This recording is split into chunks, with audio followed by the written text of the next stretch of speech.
आज जम्मू यूनिवर्सिटी में जितने भी स्टूडेंट्स और स्कॉलर्स हैं, हमने जब सुबह हुई तो एक न्यूज़ पढ़ी और कल से ही ये सोशल मीडिया पे वायरल चल रही थी न्यूज़ कि कठुआ के अंदर बिलावर में एक शख्स जिनका नाम मखनदीन बताया जा रहा है, उनकी एक वीडियो वायरल होती है जिसमें वो मस्जिद में खड़े होते हैं और मस्जिद में खड़े होके वो कुरान उठा रहे हैं और कुरान उठा के वो ये बात कह रहे हैं, वो कुरान पे ये स्वेयर कर रहे हैं कि मेरा टेररिस्ट के साथ कोई भी कनेक्शन कभी भी नहीं था।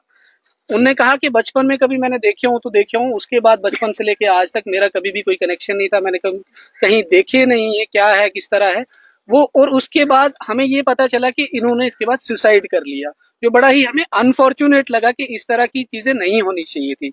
तो आज मीडिया के माध्यम से जो जो चीजें हम रखना चाहते हैं, जम्मू यूनिवर्सिटी के स्टूडेंट्स और स्कॉलर्स जितने इकट्ठे हुए, तो कम से कम हम ये बात तो कम से कम एडमिनिस्ट्रेशन से पूछें कि ये कैसे हो गया कि अगर एक बंदा जिसको OGW आप इस्टेब्लिश कर रहे हो, उसको बिना सिक्योरिटी के आप उसको उसके घर तक कैसे जाने दिया? आपने किस तरह ये सोच लिया कि अगर ये OGW है, for the sake of discussion हम मान लेते हैं कि अगर वो OGW है, तो उसको आपने किस तरह बिना सिक्योरिटी के घर तक जाने दिया? आज तो टेक्नोलॉजी का इतना एडवांसमेंट है कि अगर कोई बंदा कहीं पे कनेक्टेड है किसी जगह से, कहीं पे अगर उसका फोन यूज हो रहा है, वो किस लोकेशन से किससे क्या बात कर रहा है, वो चीजें भी ट्रैक हो जाती हैं। ये सारी इस तरह की चीजें, हम इस चीज को, जितने भी टेररिस्ट अटैक हुए हैं जम्मू डिवीजन में या कश्मीर डिवीजन में, कहीं पे भी होता है, वो कंडेम किए जाने चाहिए। और हमारी जो ट्राइबल कम्युनिटी या बाकी जो लोग हैं जितने भी हैं, हम नेशनलिस्ट लोग हैं, हम पेट्रियोटिक लोग हैं, हमने हमेशा देश के लिए आगे खड़े होके बात की और हमने देश के साथ खड़े होके, जब भी 90s का टेररिज्म आया था, इस ट्राइबल कम्युनिटी ने डाल बन के साथ में खड़े होकर लड़ाई लड़ी थी और यहाँ पे पीस रिस्टोर करने में एक रोल प्ले किया था। तो ये इस तरह का जो अनफॉर्चुनेट इशू कल जिस तरह का है, पुलिस का वर्जन भी क्लियर नहीं है, बाकी भी किस तरह की चीजें होंगी। उसके बाद हालांकि 2 इंक्वायरीज इनिशिएट की गई हैं, एक तो DC साहब ने इनिशिएट की है, एक IG साहब ने इनिशिएट की है। लेकिन हमारा ये मानना है कि कोई भी इंसान जो खुद वो हो, कसूरवार हो, या खुद जब उस पर इन्वेस्टिगेशन बैठेगी, वो उस चीज की इन्वेस्टिगेशन नहीं कर सकता। हमारा आपके माध्यम से ये डिमांड है, एडमिनिस्ट्रेशन से ये डिमांड है, सरकार से ये डिमांड है कि इस पे जुडिशियल इंक्वायरी होनी चाहिए, इम्पार्शियल प्रोब होना चाहिए और इम्पार्शियल प्रोब के बाद जो भी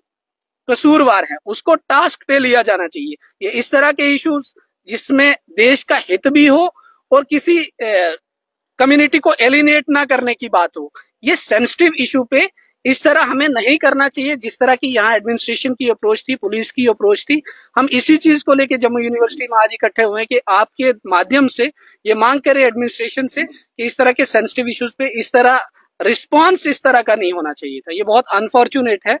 अभी तक जितनी भी रिपोर्ट्स है, और साथ साथ में हमारी ये डिमांड ये है कि जितने भी टॉर्चर में, कस्टोडियल टॉर्चर में जो ऑफिसर्स मुलविस हैं, उनको जब तक टाइम बाउंड इंक्वायरी नहीं होती तब तक उनको सस्पेंड किया जाना चाहिए, उस फैमिली को कंपनसेशन मिलना चाहिए और फ्यूचर में इस तरह का कोई इंसिडेंट रिपीट ना हो, इसके लिए एडमिनिस्ट्रेशन को स्टेप लेने चाहिए और कम्युनिटीज को एलिनेट ना किया जाए, साथ में खड़ा होके, ताकि हम टेररिज्म के खिलाफ लड़ सके और अपने देश हित की बात कर सके। 2 चीजें जो है पुलिस की किसी भी वर्जन को, क्योंकि अभी तक हमें कोई भी रिपोर्ट इस तरह की आई नहीं है, कोई भी तथ्य हम बता नहीं सकते, तो हम पुलिस की किसी भी रिपोर्ट को अभी रूल आउट नहीं करेंगे। लेकिन इतना तो कम से कम पुलिस को, अगर ये इतना जो आपने ये इन्फॉर्मेशन बताई, अगर इतनी इन्फॉर्मेशन पुलिस के पास थी तो पुलिस को उसके आसपास पहरेदारी रखनी चाहिए थी, सिक्योरिटी के साथ उसको घर भेजना चाहिए था। बिना सिक्योरिटी के उसको घर क्यों भेजा, जहां उसको अगर सुसाइड करने का मौका मिला तो वो मौका कैसे मिल गया? अगर इतनी बड़ी इन्फॉर्मेशन उसके पास थी तो वो इन्फॉर्मेशन जिस इंसान के पास थी उसको तो पुलिस को इस तरह नहीं भेजना चाहिए था। कम से कम हम पुलिस जैसे प्रीमियर इंस्टीट्यूट से इस चीज की तो तवक्को रखते हैं, वो इस तरह के केसेस या तो ना तो पहले पुलिस के पास आए, ना ये कोई आखिरी केस होगा। कम से कम इसको रिस्पॉन्ड अच्छे तरीके से किया जाना चाहिए था, उसको बिना सिक्योरिटी के घर नहीं भेजना चाहिए था। अगर घर से कोई चीज मंगवानी थी तो पुलिस